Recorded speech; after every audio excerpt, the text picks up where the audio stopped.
आप लोग कैसे हो? माना कि आप लोग अच्छे और एकदम मस्त होंगे गाइस। तो अभी हम चलते हैं गाइस जहाँ पे मेरा वीडियो शूट होता है। आपको एक बार फिर से वो नज़ारा दिखाते हैं गाइस। चलते हैं अभी अपने पेड़ के पास चल रहे हैं गाइस, अभी दिखा रहे हैं आपको।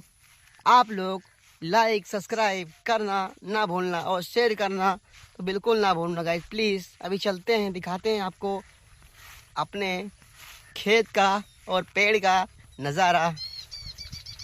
चल रहे हैं अभी। तो गाइस लगभग हम यहाँ पे आ चुके हैं। आप देख सकते हैं इधर मेरा आ गया पेड़ जहाँ पे हम वीडियो शूट करने जा रहे हैं। आप लोग प्लीज़ लाइक सब्सक्राइब शेयर करना ना भूलना गाइस प्लीज़। रिक्वेस्ट है आप लोग से, लाइक करें सब्सक्राइब करें फॉलो करें कमेंट करें और आप लोग वीडियो को शेयर करें। आप लोग को इसी ब्लॉग को समाप्त करते हुए नमस्कार एंड जय हिंद दोस्तों।